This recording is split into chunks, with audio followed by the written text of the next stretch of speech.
Alright guys, welcome back. A new week ahead. Let me tell you already, it's gonna be the busiest week of September. Okay, this is gonna be the busiest week of September.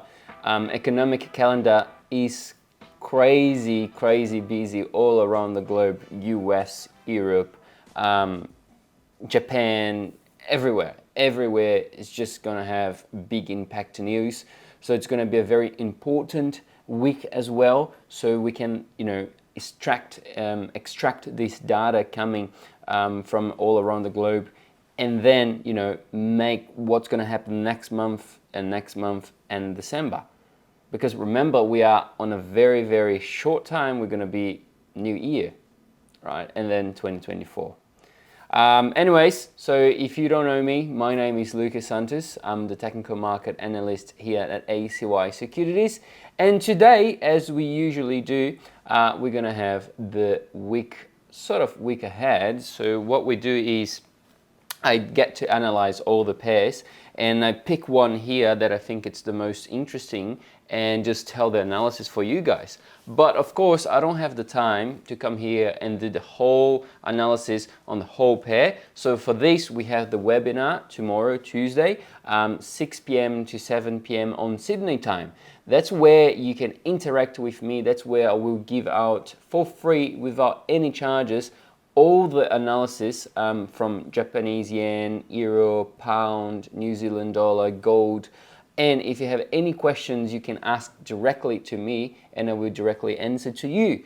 So it's tomorrow, free out of charges, $0. The only thing that we ask you guys to do, especially I, is to subscribe to our channel and give us a thumbs up and comment the video if you like something, or if you have any questions, please comment down below and I will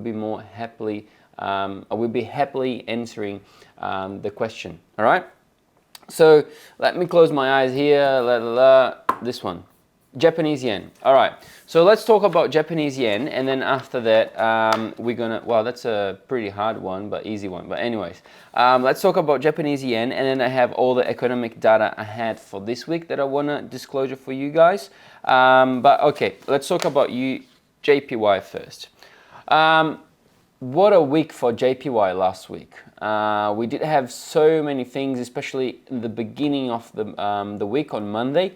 That Saturday and Sunday was very busy for Japan, as weather came across on the media. As if you haven't watched that video, just go to our channel and it will be there, the Tuesday or Wednesday video. Dave can just put down the link. And then, it was the beginning of the week already gapping up, like I think it was like 500 or 700 points, so 70 pips. It is huge. It's a huge gap, because that was like a long time we haven't seen this on USDJPY. But anyways, the week started, and then of course Japanese yen got the close. USDJPY got to close that gap, and we are around 147,900, I think, on the price. I was just looking at my computer now on the screens. But I'm already going to mention here, pretty clean. Okay, my target I've mentioned already multiple times. The first one would be 148. So we did hit it. Well, there's like 20 points to hit it there. And then now I'm looking at 150. Okay, 150, it won't be easier as was 148. Okay, I'm going to disclose why in a minute. But we do have the potential to go for 150.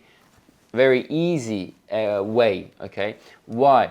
Because the Japanese yen, now comes the analysis. The Japanese yen have been so weak the past 2 to 3 months that people doesn't even want to touch on the long side of Japanese yen, right? And there are so much rumors that the weather will change the monetary policy to a positive guidance, that just not happening. It's not happening anytime soon. I got some friends that works in big institutions, and they're always mentioning since beginning of the year. I thought that they would change in October. We are already in September and nothing is happening, right? So they won't change it.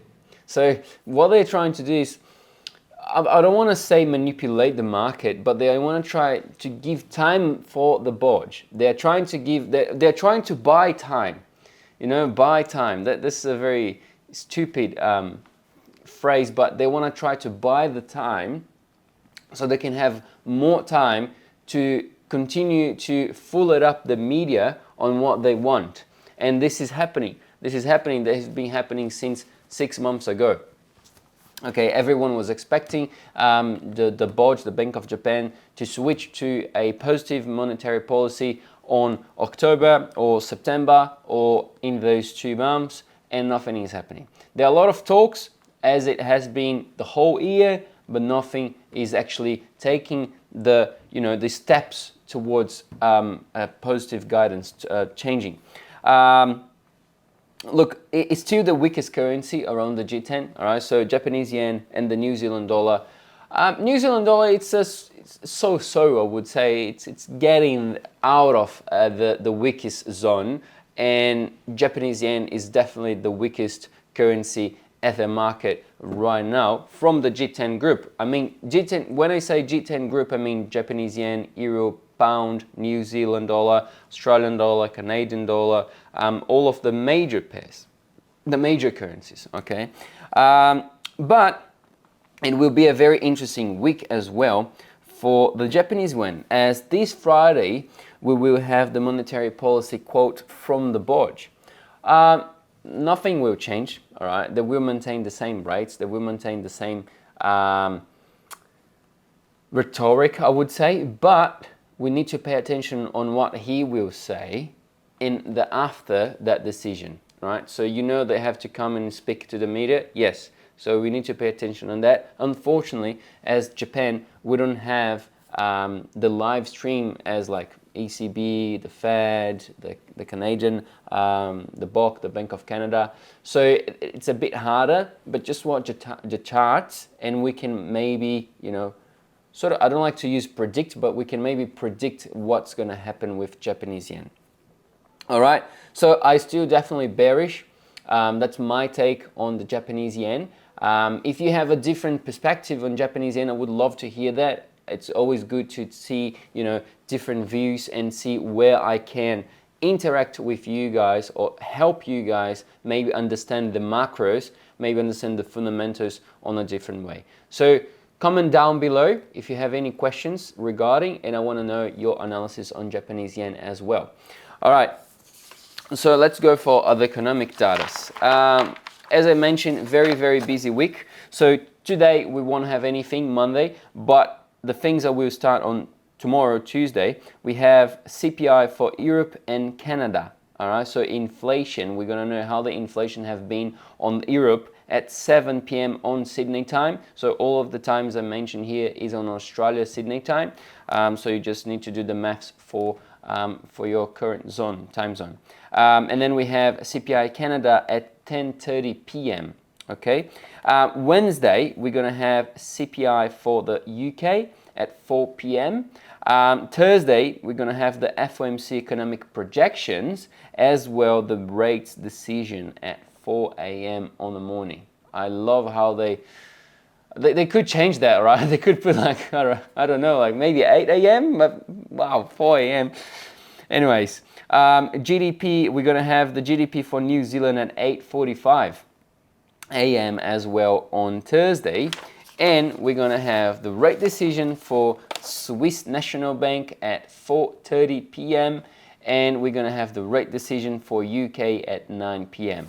So very, very busy Thursday, okay? So let's pay attention on the CPI for Europe, all right? Because if we do pay attention, if the numbers come higher than expected, the probability of they rise the rates are much higher, okay? As well as the CPI for the UK on Wednesday, 4 p.m. We have to pay attention on those datas.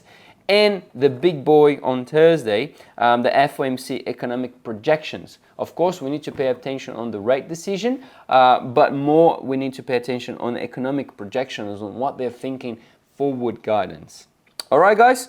So that's all from me today. Again, very bearish on the Japanese yen. I don't think it will change anytime sooner.